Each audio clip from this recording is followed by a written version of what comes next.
Bismillahirrahmanirrahim. Assalamualaikum warahmatullahi wabarakatuh. Gimana kabarnya semua? Mudah-mudahan pada pertemuan kali ini kita masih diberikan nikmat iman, Islam, serta nikmat sehat walafiat oleh Allah Subhanahu wa Ta'ala, sehingga pada pertemuan kali ini kita semua dapat mengikuti dan melaksanakan kegiatan sehari-hari kita dengan lancar, aman, dan nyaman. Para mahasiswa yang berbahagia, pada pertemuan kali ini saya akan mencoba menjelaskan bagaimana belajar menghitung manual uji normalitas data. Sebelumnya, pada pertemuan yang terdahulu kita sudah mencoba belajar menghitung uji validitas data dan uji reliabilitas data. Nah, untuk pertemuan kali ini kita akan mencoba menghitung uji normalitas data dengan manual. Para mahasiswa yang berbahagia, sebelum kita lanjutkan bagaimana langkah-langkah menghitung uji manual uji normalitas data, alangkah baiknya kalau kita mengetahui apa sih uji normalitas data dan bagaimana tujuannya. Nah, di sini uji normalitas data, uji adalah cara ujian, normalitas itu normal, data adalah data, angka. Jadi uji normalitas data adalah cara menghitung uji normal pada data. Di sini tujuannya adalah untuk mengetahui apakah data populasi berdistribusi normal atau tidak. Bila data berdistribusi normal, maka data dapat digunakan uji statistik berjenis parametrik. Sedangkan bila data tidak berdistribusi normal, maka digunakan uji statistik non-parametrik. Nanti lebih jauh kita akan membedakan atau mempelajari khusus tentang perbedaan antara uji statistik berjenis parametrik dan uji statistik berjenis non-parametrik. Nah, untuk pertemuan kali ini kita fokus pada uji normalitas data saja. Bagaimana tidak ketahui bahwa tujuannya adalah untuk mengetahui populasinya berdistribusi normal atau tidak. Maka langkah yang digunakan untuk menghitung uji normalitas data, kita harus mempunyai sampelnya dulu, yaitu nanti dari sampel tersebut kita akan mempunyai nilai. Pada sampel tersebut ini sebagai contoh saja, sampel yang saya gunakan adalah sampel 30 mahasiswa pada nilai statistik. Nah, di sini setelah diadakan uji mata kuliah statistik yang berupa soal, maka setelah dikoreksi 30 mahasiswa tersebut mendapatkan nilai, ada yang mendapatkan nilai 34, 38, 68, 54, 47, 43, 45, 84, 49, 53, 65, 75, 73, 77, dan seterusnya sampai ke yang terakhir adalah 52. Nah, di sini ada yang saya kasih tanda merah, yaitu di angka 84 dan angka 22. 84 merupakan nilai tertinggi dan 22 merupakan nilai terendah. Ini kita gunakan nanti untuk membuat tabel distribusi frekuensi, karena yang kita gunakan pada tabel distribusi frekuensi adalah batas atas dan batas bawahnya, yaitu pada angka-angka 84 dan 22 ini sebagai patokannya yang terdahulu sudah kita ajarkan. Nah, dari angka-angka inilah kita harus membuat tabel distribusi frekuensinya. Maka di sini tabel distribusi frekuensinya adalah seperti ada yang disebut dengan nilai, tanda kelas, FA, FR. FA itu frekuensi absolut, FR frekuensi relatif. Nah, di sini untuk tabel distribusi frekuensi sebetulnya banyak sekali, tapi ini yang saya ambil adalah yang paling simpel. Nah, di sini setelah dilakukan langkah-langkah pembuatan tabel distribusi frekuensi yang terdahulu, kita dapatkan bahwa nilai terendahnya adalah 21. Dari yang tadi 22 dikurangi 0,5 dibulatkan menjadi 21. Begitu juga dengan batas atas kelasnya, yang tadi 84 ditambah 1,5 dibulatkan menjadi 86. Nah, di sini bahwa ada yang disebut dengan tanda kelas. Tanda kelas sama dengan nilai tengah, yaitu 26, 37, 48, 59, 70, 81. Begitu juga ada yang disebut dengan frekuensi absolut. Frekuensi absolut ini adalah mahasiswa yang mendapatkan nilai atau yang menjawab dan mendapatkan nilai 21 sampai 31 ada 2 orang. Kita kembali ke atas, buktikan. Nah, di sini kita lihat mahasiswa yang mendapatkan nilai 21 sampai 31, ada 2 orang, ada di sini di angka 22 dan angka 28. Jadi ada 2 orang doang dari 30 mahasiswa ini yang mendapatkan nilai 21 sampai 31. Begitu juga yang mendapatkan nilai 32 sampai 42, setelah dihitung seperti tadi ada 5 orang. Dan yang mendapatkan nilai 43 sampai 53 ada 6 orang, dan seterusnya ke bawah. Dan di sini hasilnya ada 30. Jadi saya katakan kita mengambil sampel 30, maka hasil ini harus 30. Kalau hasil ini kurang dari 30 atau lebih dari 30, berarti perhitungan para mahasiswa salah, karena sampel yang kita gunakan adalah 30. Nah, FR ini adalah frekuensi relatif. Caranya bagaimana? Caranya 2 dibagi 30, hasilnya 6,67. Nanti kita jumlahkan di hasil akhir, kita jumlahkan di hasil akhir itu yaitu 100, karena kita menggunakan persentase. Nah, kita mencoba menghitung tanda kelas dulu. Bedakan tanda kelas dengan batas kelas. Kita ambil di sini saja. Umpama, nah di sini tanda kelas itu sama dengan 21 tambah 31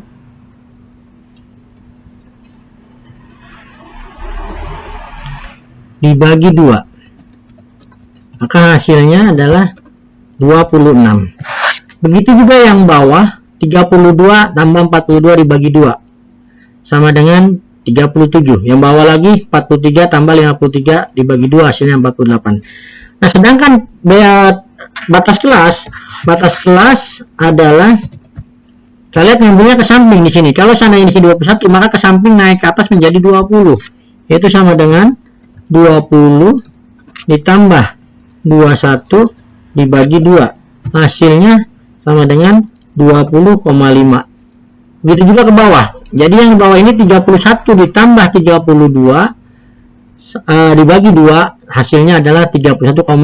Nah, ini yang kita pakai nanti pada perhitungan menghitung uji normalitas data. Kalau yang FA, frekuensi absolut yang tadi saya katakan adalah jumlah mahasiswa yang mendapatkan nilai 21 sampai 31, 32 sampai 42 dan seterusnya. Sedangkan frekuensi relatif adalah cara menghitungnya seperti ini. FR itu sama dengan, kita ambil yang angka 2, frekuensi absolutnya, dibagi 30 kali 100, maka hasilnya adalah kita bulatkan menjadi 6,67. Ini yang disebut dengan frekuensi relatif. Begitu juga yang nomor 5 atau yang angka 5 di sini sama caranya begitu, yaitu 5 dibagi 30 dikali 100, maka hasilnya 16,67. Tadi saya katakan di sini hasilnya harus 100% karena kita menggunakan persentase. Nah, itulah yang membedakan mana yang disebut dengan tanda kelas, mana yang disebut dengan batas kelas. Begitu juga dengan frekuensi relatif. Kita lanjut. Jadi sekali lagi, bedakan antara tanda kelas adalah merupakan nilai tengah, sedangkan batas kelas adalah ngambilnya ke samping. Maka di sini langkah-langkah dalam menghitung uji normalitas data adalah yang pertama, data sampel dikelompokkan dalam distribusi frekuensi absolut dan ditentukan batas kelas intervalnya. Itu tabel pertama.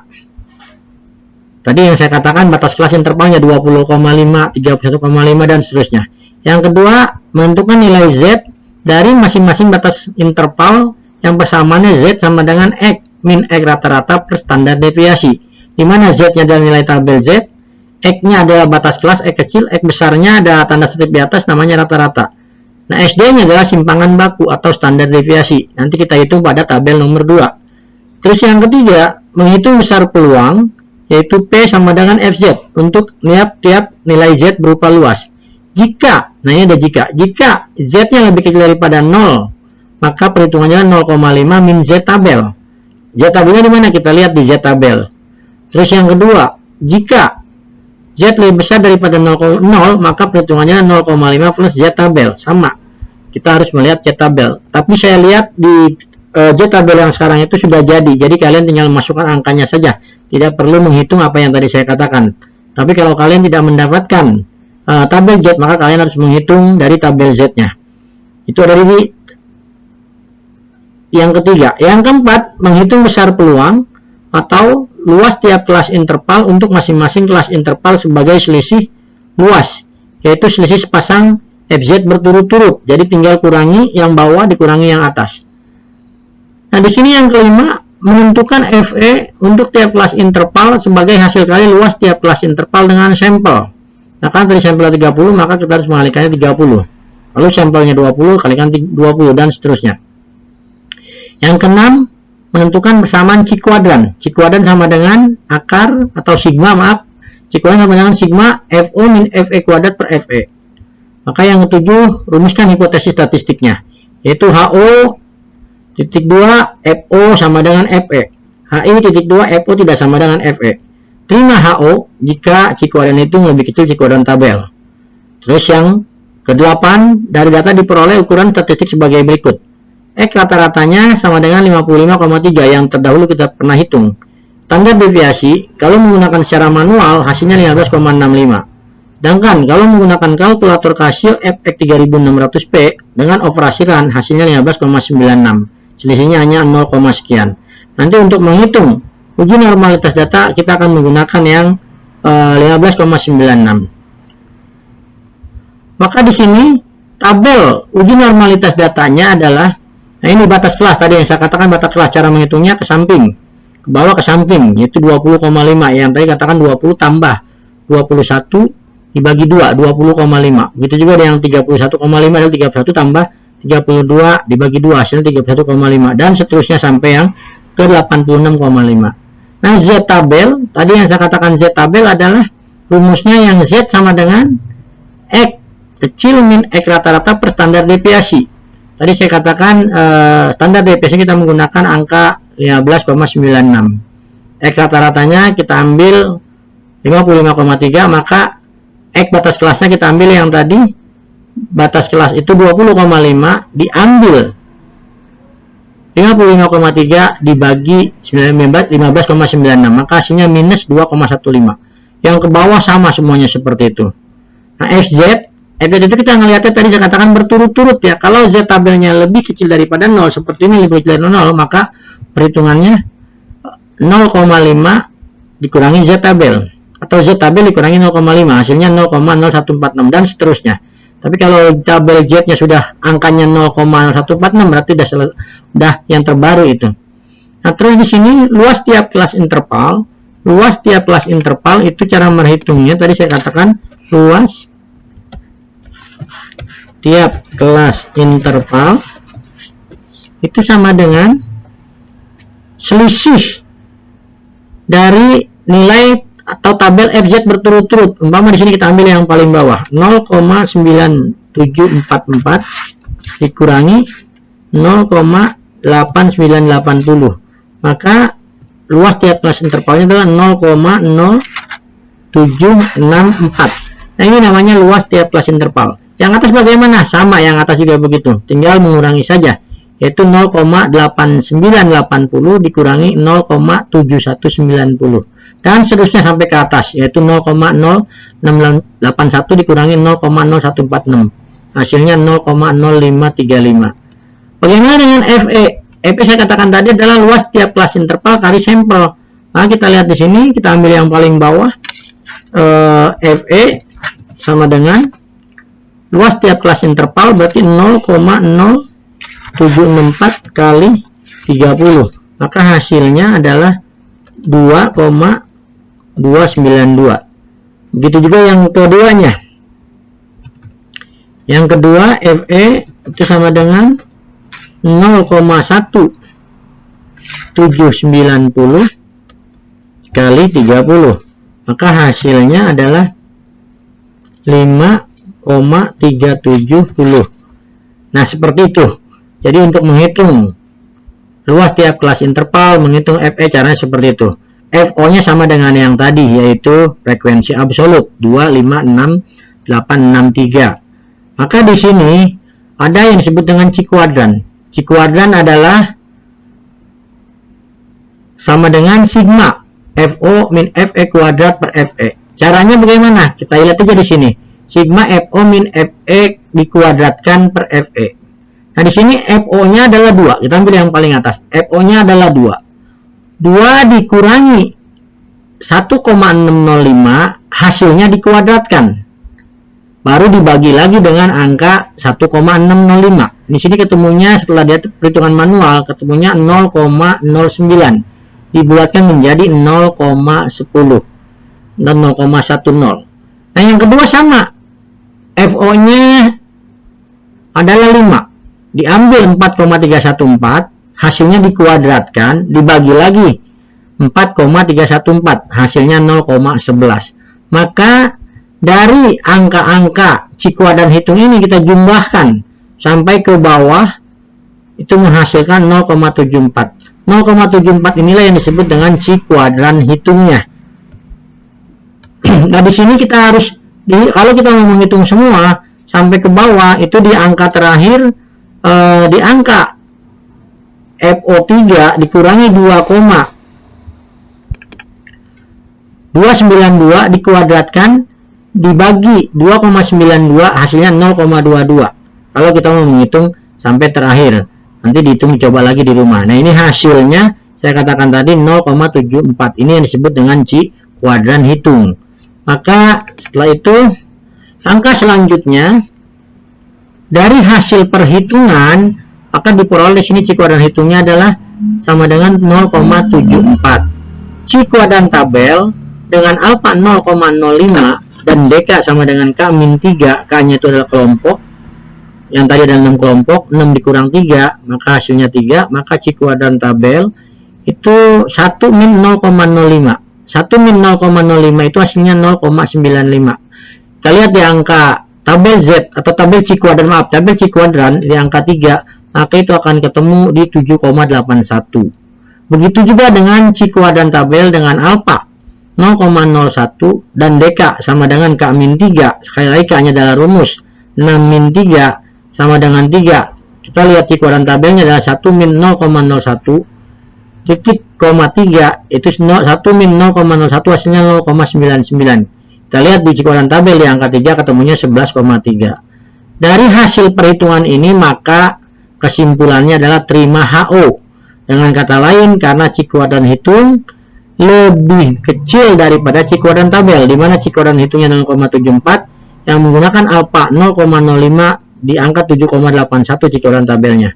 Begitu juga dengan cikuadran tabel dengan menggunakan alfa 0,01 itu ketemunya 11,3. Berarti cikuadran tabel baik menggunakan alfa 0,05 maupun menggunakan alfa 0,01 itu lebih kecil daripada cikuadran tabel. Cikuadran hitungnya lebih kecil dari cikuadran tabel.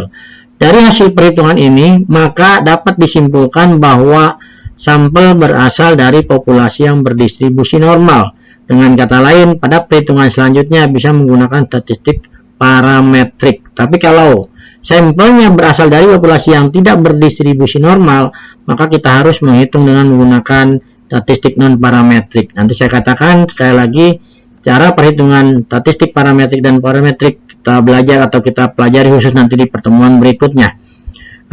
Barangkali apa yang saya sampaikan mudah-mudahan bermanfaat bagi para mahasiswa baik di tingkat atau di statistik 1 maupun di statistik 2, khususnya pada bidang-bidang yang berhubungan dengan statistik, dan sangat bermanfaat juga bagi mahasiswa yang sedang menyusun skripsi. Minimal mahasiswa mengetahui bagaimana cara menghitung uji normalitas data menggunakan manual. Tapi saya sarankan nanti di pertemuan berikutnya kita akan membahas tentang uji normalitas data bisa menggunakan aplikasi SPSS versi terbaru. Jadi sekali lagi saya ucapkan mudah-mudahan bermanfaat. Semangat terus untuk belajar, semangat terus untuk kuliah, menjadi anak-anak yang sukses, baik sukses di dunia maupun sukses di akhirat, dan berguna bagi orang tua, agama, nusa, dan bangsa. Kurang lebihnya mohon maaf. Kalau ada kata-kata yang salah, sekali lagi mohon maaf. Ambil Yang penting ambil yang bermanfaat, yang tidak bermanfaat buang. Billahi taufiq wal hidayah. Wassalamualaikum warahmatullahi wabarakatuh.